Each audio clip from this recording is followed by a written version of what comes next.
children of the night. What music they make. Hello, I'm Carla Laemmle. When my uncle, Carl Laemmle, founded Universal Pictures in 1915, one of the first properties he considered for production as a silent film was Bram Stoker's horror classic Dracula.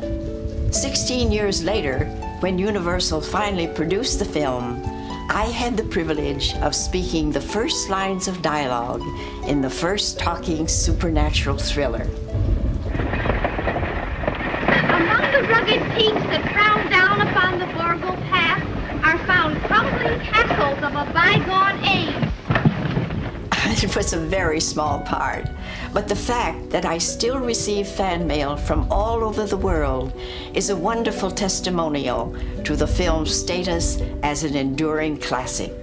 Join me now as we return to the fog-shrouded Borgo Pass and take a ride together along the road to Dracula.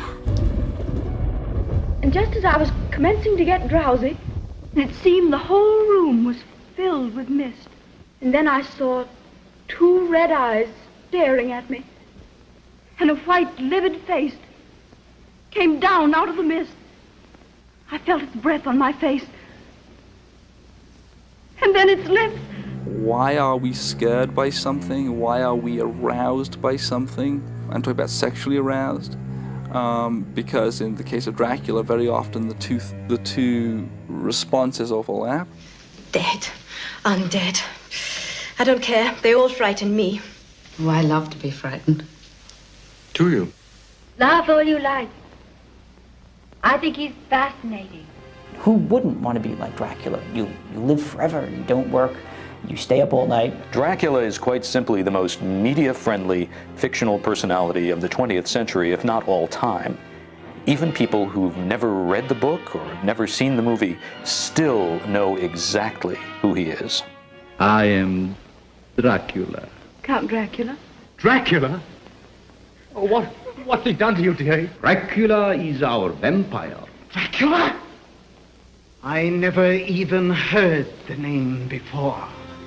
Today, thanks to Universal Studios, everyone knows the name of Dracula. Although at first, my uncle, Carl Laemmle, had serious reservations about horror movies, Universal eventually filmed Bram Stoker's classic 3 times, first in Tod Browning's famous 1931 film starring Bela Lugosi. Next was the simultaneously produced Spanish-language version starring Lupita Tovar and Carlos Villarreal. Some people feel that this was the superior version from a technical standpoint, but you'll have to be the judge. And then came the romantic 1979 remake with Frank Langella. I can't imagine how my uncle, a very proper man, would have reacted to such a sexy Dracula. But speaking for myself, I would have given anything for a bit part in that production. The story of Dracula didn't begin at Universal City. As a fictional character, Dracula is more than 100 years old. First published in 1897, Bram Stoker's original novel has been frightening readers ever since. His centennial was recently celebrated in high style at events, exhibitions, and conventions all over the world. But perhaps the most revealing exhibition took place at the Rosenbach Library in Philadelphia, where novelist Bram Stoker's original working notes for Dracula were placed on public display for the first time. What we have here at the Rosenbach are Stoker's working notes for Dracula. His earliest notes concern certain elements of plot. There are particular scenes in the novel that Stoker had imagined at its earliest stages that survive all the way to the end. A scene where Jonathan Harker, trapped in Dracula's castle, is preyed upon by 3 female vampires who are then interrupted by Count Dracula barging into the room saying, "This man is mine, I want him." This was one of Stoker's earliest ideas for Dracula. Bram Stoker never visited Transylvania, but he was very well acquainted with the picturesque town of Whitby on the North Yorkshire coast, where a good deal of his novel takes place.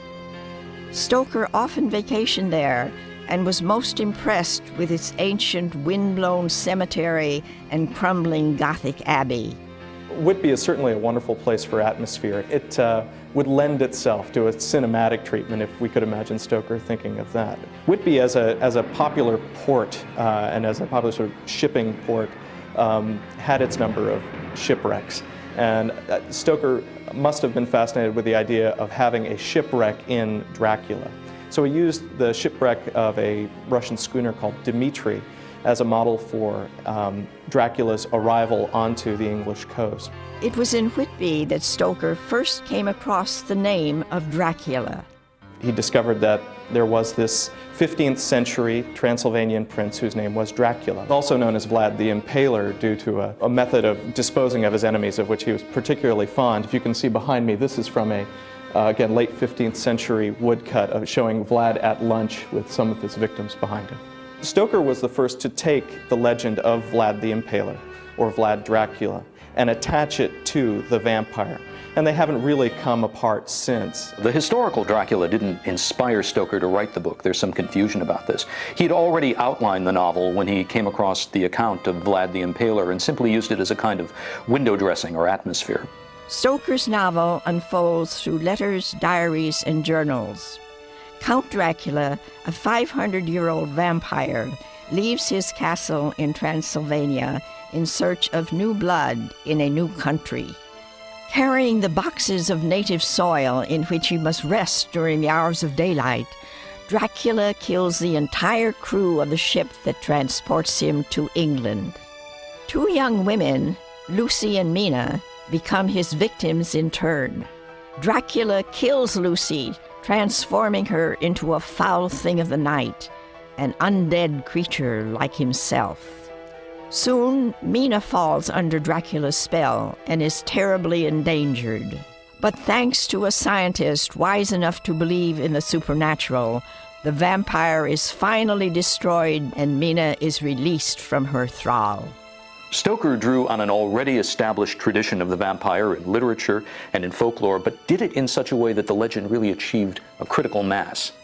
Unlike the earlier fictional vampires, Stoker's Dracula was not a romantic character. He was a decrepit old man who became younger as he drank blood, but he never really became attractive. He was writing a blood and thunder piece of, I suppose, what we would now call sort of exploitation. It's a first-rate 19th century trashy novel. Above everything, Bram Stoker wanted his story dramatized. He may have been a bit of a frustrated playwright. Stoker's real career was managing London's prestigious Lyceum Theatre, and he knew exactly whom he wanted to play Dracula on stage. His employer, the great Victorian actor, Sir Henry Irving. Well, Henry Irving has a lot to do with the character of Dracula. In the first place, a lot of the characters Henry Irving was most famous for playing could be considered to be Dracula-like characters. Roles like Mephistopheles in Faust or Shylock in The Merchant of Venice. These were Henry Irving's greatest roles, or the ones for which he was most popular. Psychologically complex villains. Irving would have been perfect for the part. After all, he already was a boss from hell. Irving really was a vampire, and he really was a kind of horrible person who fed on the energy of others. They did an interminably long reading of the novel at the Lyceum for purposes of copyright, and Irving was reputed to have walked through the theater and intoned "dreadful" and walked out. And that was stupid of him. It would have been a very good part, and he should have done it. And now Dracula's more famous than he is. Bram Stoker died in 1912 and never saw his story properly dramatized. But 9 years later, the character of Dracula made his first screen appearance in a now-lost Hungarian film called Dracula's Death. The plot owed almost nothing to Stoker or his book, but I guess Dracula's movie career had to start somewhere.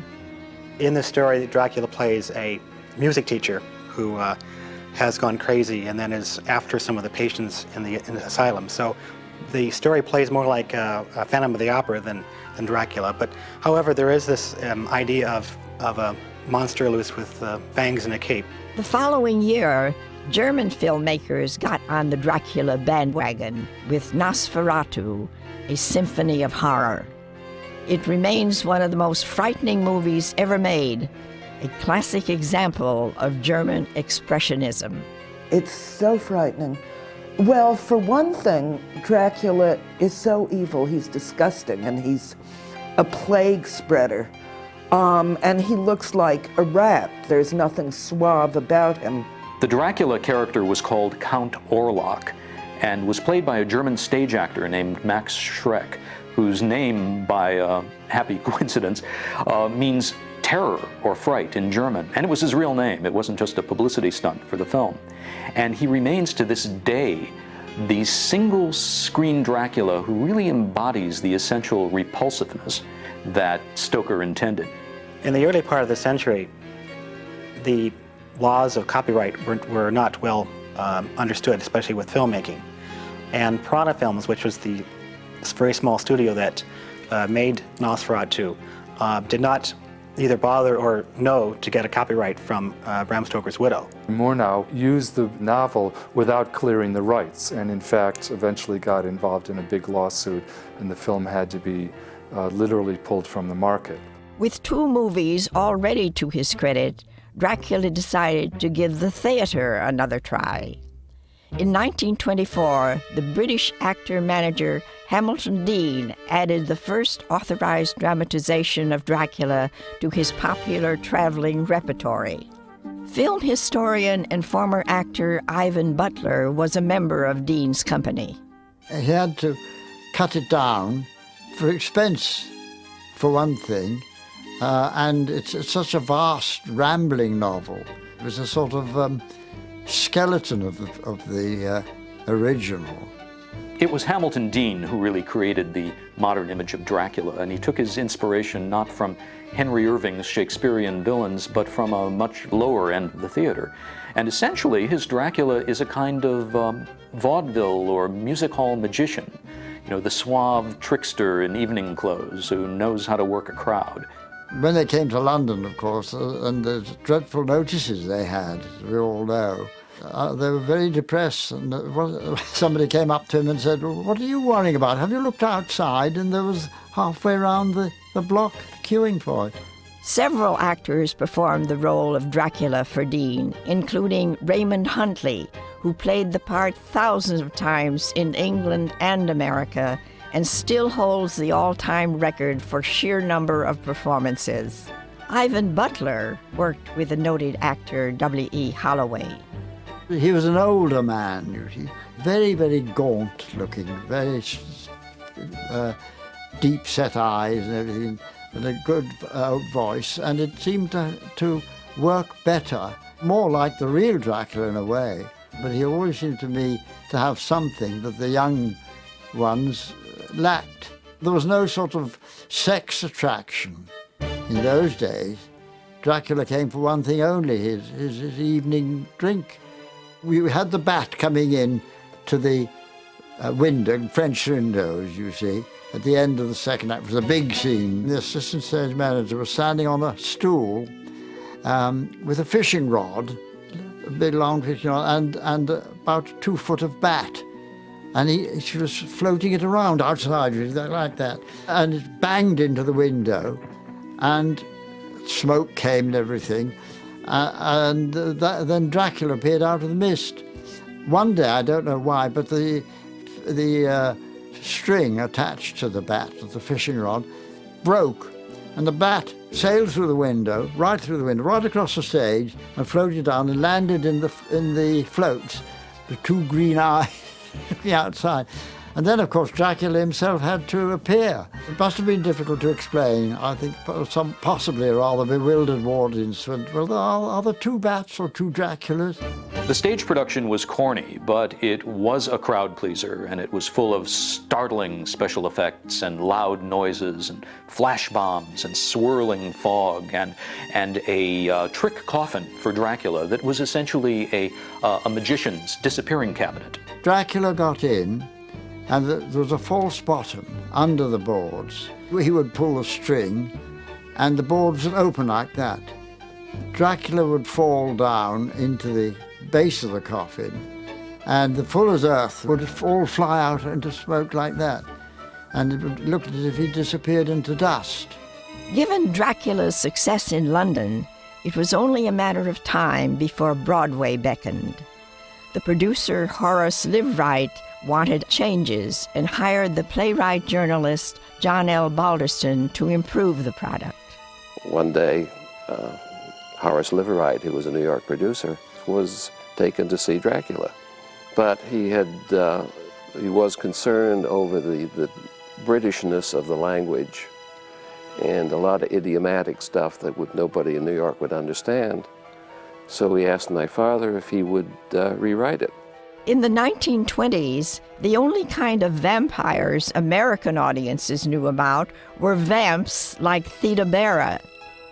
For the Broadway version of Dracula, Horace Liveright wanted a male vamp, an exotic foreigner with an air of mystery and sex appeal. The budget was pretty tight, and they had cast all the parts except for the Count, and they were out of money. So they couldn't hire a name actor to do the Count. Liveright found exactly what he was looking for in an expatriate Hungarian actor named Bela Lugosi.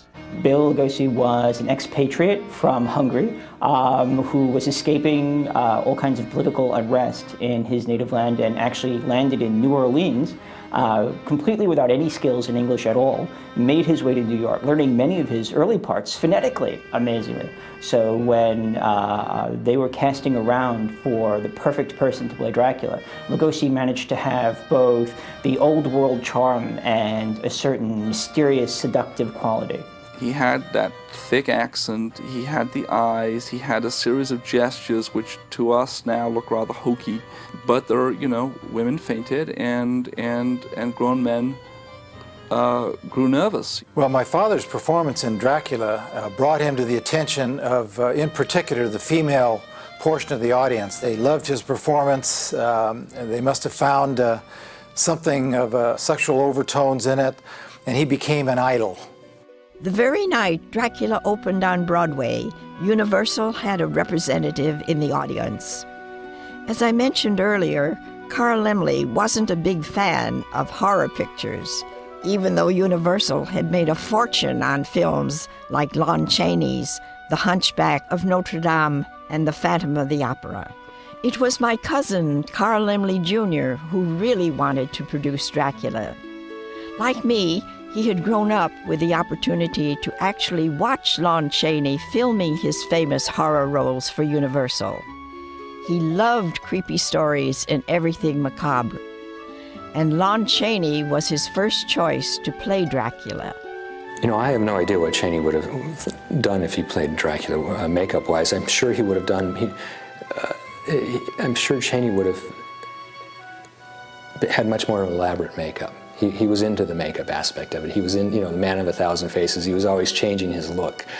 I don't think he would have just gone with the light makeup with the dark lips. In the case of London After Midnight, he did all these pointy teeth and this permanent grin and these pulled down eyelids, which I think is a classic makeup. I have no clue. I would love to see what Chaney's version of Dracula would have been.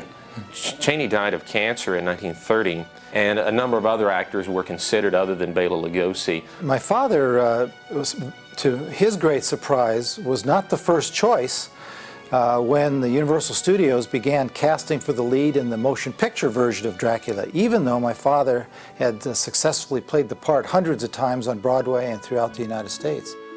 And actually, he had to fight for the role. Next to Bela Lugosi, the film's most memorable performer was Dwight Fry as the unfortunate Mr. Renfield. He was such a gentleman when I fell into his lap in the opening scene. You'd never dream he'd end up eating spiders and developing an appetite for even worse. Rats. Rats. Thousands. Millions of them. I don't really think he was surprised by the roles he began to play when he got to Hollywood, because he'd had such a variety of roles in New York on Broadway, from comedy to musicals to serious drama to crooks and all kinds of characters. By the time he was 30, he was an experienced character actor.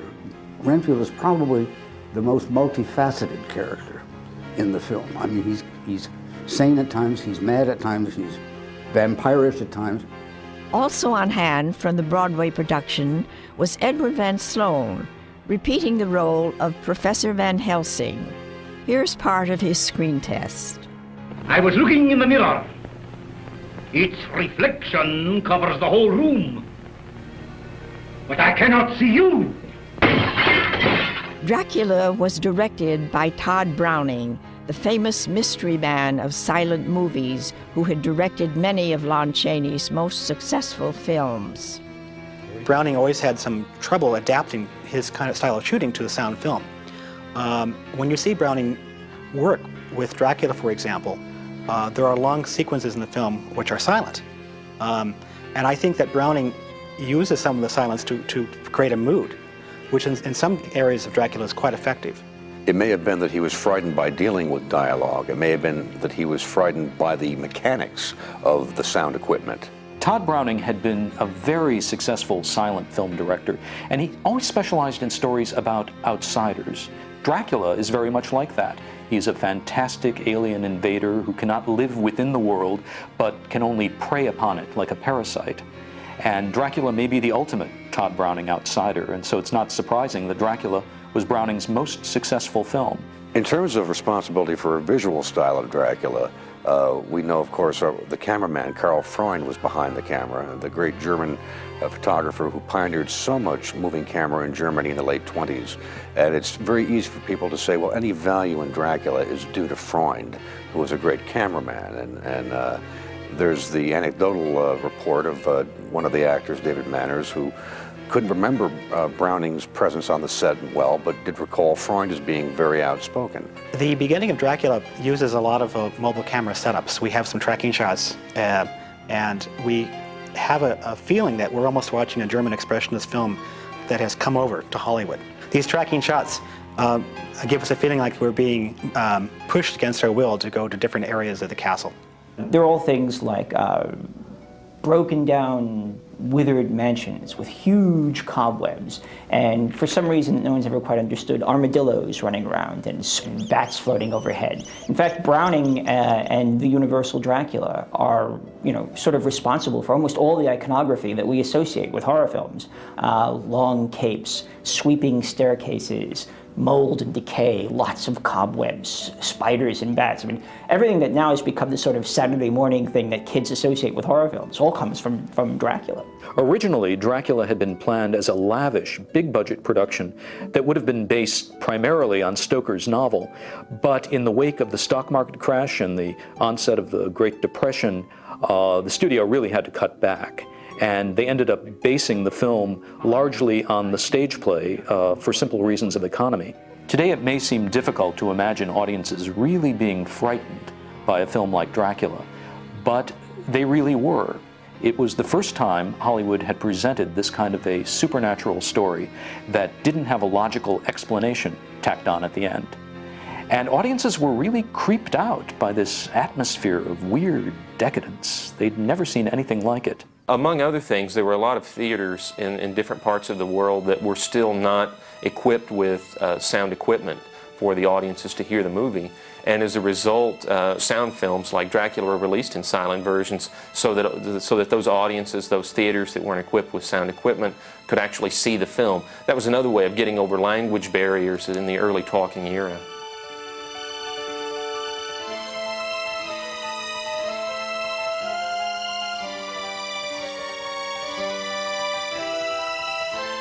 The adoption of English-speaking talkies posed a real problem for the Latin American markets, which wanted to hear talking films spoken in their own language. Dubbing was still not an efficient and known commodity, and those studios that had the biggest interest in that market turned to doing secondary productions of their major films in Spanish versions for that market. Dracula was one of these pictures. Soy Drácula. No podía usted ser más oportuno. No sé lo que pasaría con el cochero, con mi equipaje. Con todas esas cosas, creí que me había equivocado de casa. The Spanish version of Dracula, directed by George Melford, was produced by Paul Kohner, an ambitious young protege of my uncle. His overall enthusiasm for the film may have had something to do with his feelings for his leading lady, the beautiful Mexican ingenue Lupita Tovar. So the cast for the English version would come in the morning, started shooting at 8 o'clock, and the Spanish cast will come in the evening. We shot all night long till next morning because we use exactly the same sets. Apparently what happened was that the initial crew, Browning's crew, would shoot these sequences. The second crew, the Spanish crew, would look at them and say to themselves, we can do better than that. And they would go and they would do better. Something so incredible. I mistrust my own judgment. Mire.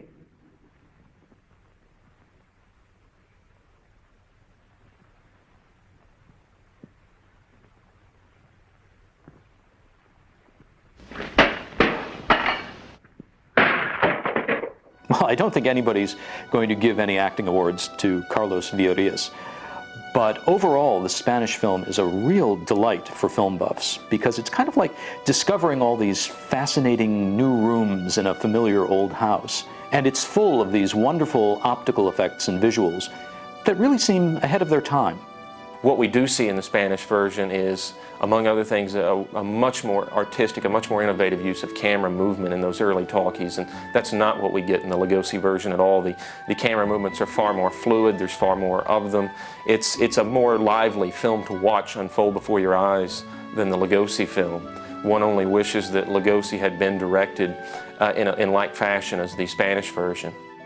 Dracula did sensational box office, the result in part of Universal's atmospheric and imaginative promotion. One of the most inventive designs of posters was Lugosi, arms upraised, clawing at the air behind a spider web in which various heads of his female victims were ensnared in the strands of the web like some sort of bizarre insects. So you had a whole bunch of different poster designs that sought to emphasize both the mystery and the underlying sexual content of this film. It was a very unique film in that sense. Children are another category that found strong interest in Dracula. There was even a group of sociologists that studied movie responses to the various films of the early 30s, and often children would mention among their favorite movies, ones they liked to act out at home, was Dracula. I remember early on being taken to other movies that he had made with some of my friends and classmates and whatnot, and they would always be frightened and hide behind the seats in the theater. And I would never be frightened because that was my father. That's who I'd see. But I remember when I was very young, I would try to imitate my father as Dracula, and I have some home movies that show that. So he showed me how he did it. Certainly more than any other performer, Bela Lugosi showed the world for all time how a vampire was supposed to look, how a vampire was supposed to act, and how a vampire was supposed to talk. I have chartered a ship to take us to England. We will be leaving tomorrow evening. I don't think Lugosi's face was as fascinating as Karloff's. In fact, I think Karloff probably would have made a good Dracula as well. But you know, that whole Hungarian accent and the way that he spoke and the weird rhythm of his speech and everything, I think is what people remember about Dracula. He felt very strongly that in Dracula he had created a character that was quite different and far more powerful than the way he's described in Bram Stoker's novel. And thereafter he would always be regarded as the Dracula, and Dracula and Bela Lugosi would become synonymous. Lugosi had a magic all his own. He was the kind of man who, when he walked into a room, even if it was a crowded room and nobody knew who he was, everybody would look and stare and turn around and say, well, who is that? He had that kind of a personality. And especially in the horror film, where characters can be so larger than life, Lugosi probably seems to be about the darkest personality, the larger-than-life personality beyond any others I know of in the horror film, possibly in the cinema at large. Many fine actors have played Dracula in recent years, and almost all of them play against the Lugosi characterization. But paradoxically, and I guess inevitably, they end up only bringing Lugosi to mind, because somehow we can't help but make that comparison in our minds. Because of the success of the motion picture Dracula, he became so associated with that part that a lot of people regard him as Dracula, even though Dracula is a fictional person. And it changed his life. He was pretty much typecast after that, and when interviewed, he would say that Dracula is a blessing and a curse, and Dracula never dies. And really that's what happened, and he carried that role to his death.